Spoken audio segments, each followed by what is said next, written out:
মেজাজ কি ঠিক হয়েছে? এটা মেজাজ ঠিক হওয়ার মতো কাজ না যে মেজাজ তোমার ঠিক জন্য হবে। এসব কাজও না। হ্যাঁ, এটা সলিউশন কি সেটা বলো। সিটার বাটপারের কোনো সলিউশন নাই। আচ্ছা, আমার ভিডিও যারা দেখেন, যদি মানে আপনাদের মধ্যে কেউ আমাকে হেল্প করতে পারেন এই বিষয়ে, প্লিজ আমাকে হেল্প করবেন। যে যদি কোনো পেজ ফ্রড করে, সেই পেজটাকে আমি কি করে ধরবো, কিংবা এর উপায় কি, আমি আসলে জানা নাই আমার। যে আমি মানে এমন হয়েছে বিষয়টা যে তাদেরকে আমি হেল্প করতে গেছি, মানে হেল্প করতে যায় আমি এখন আমার ফেস লস হচ্ছে, মানে সব কিছু।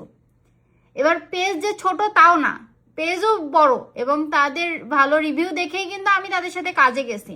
এবং কাজে গেছি কেন, তারা আমাকে অনেকবার নক করছে, আমি প্রমাণ দেখাচ্ছি। কারণ দেখেন, এই যে দেখেন, আমি কিন্তু পেজের লিংক পাঠাতে বলছে, দেওয়ার পরে আমি দিচ্ছি যে আমি এখন ফ্রি নাই, তারপরে তারা কিন্তু আচ্ছা অডিওটা বলছে সেটা। এই যে আমরা মূলত একটা ফাউন্ডেশন সুবিধাবঞ্চিত শিশুদেরকে নিয়ে কাজ করি। আমাদের এই আমের বিজনেস থেকে লভ্যাংশের 50% তাদের পড়াশোনা সহ যাবতীয় কাজে ব্যয় করে থাকি। আমরা রাজশাহী ইউনিভার্সিটির স্টুডেন্ট আর কি। রাজশাহী তো ইউনিভার্সিটি আমাদেরকে যদি আপনারা হেল্প করেন, সেক্ষেত্রে আমরা মানে সুবিধাবঞ্চিত শিশুদের জন্য কিছু করতে পারবো। তো দয়া করে ঘোরা শেষ হলে একটু কাইন্ডলি রেসপন্স। আবার সেম মানে দেখেন। আসসালামু আলাইকুম ভাই, আমরা রাজশাহী বিশ্ববিদ্যালয়ের স্টুডেন্ট, সুবিধাবঞ্চিত শিশুদের নিয়ে কাজ করে থাকি। হ্যাঁ, এখান থেকে লভ্যাংশের 50% তাদের পড়াশোনা সহ যাবতীয় কাজে ব্যয় করে থাকি।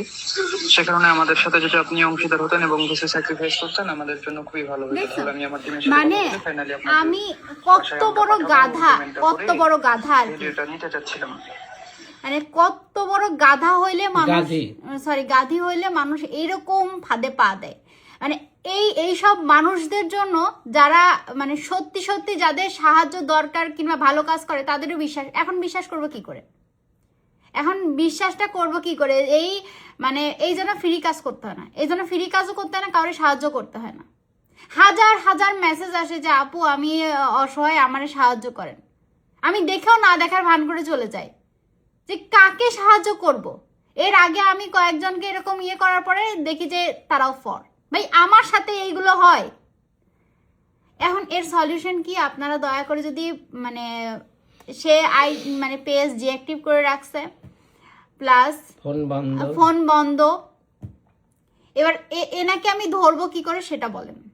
মানে আপনাদের সাথে কি করছে সেটা বাদই দেন, আমার তো ফেস লস হচ্ছে। এবার আমি কি করতে পারি, কিংবা এই বিষয়ে যদি কেউ সাহায্য করতে পারেন, রাজশাহীর যদি কেউ থাকেন আমাকে সাহায্য করার মতো, মানে যেহেতু তারা পরিচয় দিছে যে রাজশাহীর, এবং তাদের সবকিছু ডিটেইলস, ছবিও নাই, আমি কি করতাম? ফোন নাম্বার আছে, আর তারা আমাদেরকে কিছু ভিডিও পাঠাইছিল, সেই ভিডিও থেকে কি তাদের বের করা যাবে? কোন জায়গার ভিডিও ওসব?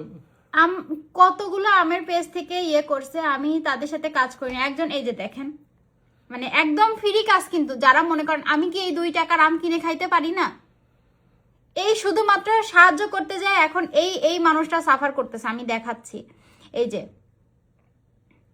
যে কি যেন নাম, এই যে দেখেন, আমি পুরো মেসেজ আমি দেখাচ্ছি।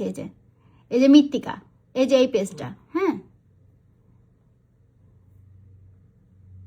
এই যে এই পেজটা, এনারা আমাকে কতদিন আগে থেকে নক করছে। হ্যাঁ, আমি দেখাচ্ছি, দাঁড়ান, হয়ে গেল। এই যে দেখেন, এই যে আমি কিন্তু তাদের কাজ করব না বলছি। এই যে দেখেন, এই যে দেখেন, আমি কি, এই যে দেখেন, হ্যালো সরি আম পাঠানোর দরকার নাই, প্লিজ আম পাঠাবেন না। আপু আদাব। আপু সব তো রেডি, আপনি কেন না বলছেন বুঝলাম না। আমি তো সব রেডি করে রেখেছি, আপনার হাতে হয়তো বা 3 দিনের মধ্যে পৌঁছে যাবে। আজকে আমাদের ডেলিভারি করার। এবার দেখেন আমি তাকে কি বলছি। আপু আসলে আমি একটু সমস্যার মধ্যে পড়ে গেছি, সমস্যাটা আসলে খুলেই বলি। আমহাটি যিনি হচ্ছে আমাকে আম পাঠাইছিল, অ্যাকচুয়ালি উনি বলছিল যে ওনার মানে লাভের অংশটা তিনি বাচ্চাদের ক্ষেত্রে ব্যয় করে। আমি একদম তার সাথে কিন্তু একদম, যাই হোক যেটাই হোক, এই যে দেখেন, এখন আমার বিজনেসটা 6 বছর। এবার আমি কি করব বলেন, মানে কি আমার কি করা উচিত বলেন? এই যে এই মানুষগুলোর জন্য যারা এরকম করেন পেজ খুলে, কয় টাকায় বা আপনি মারতে পারছেন? আপনি ফোনটা কেন বন্ধ করে রাখবেন আপনি যদি ভালো ইয়েই হন? মানে- বাটপারটাই বন্ধ করে রাখছে, বুঝছে। এখন কি করা যাবে? এখন কি করলে ভালো হয় আপনারা আমাকে বলেন, আমার আসলে মাথা কাজ করতেছে না। বাদ দেন এসব, আপনার দ্বারা এসব না।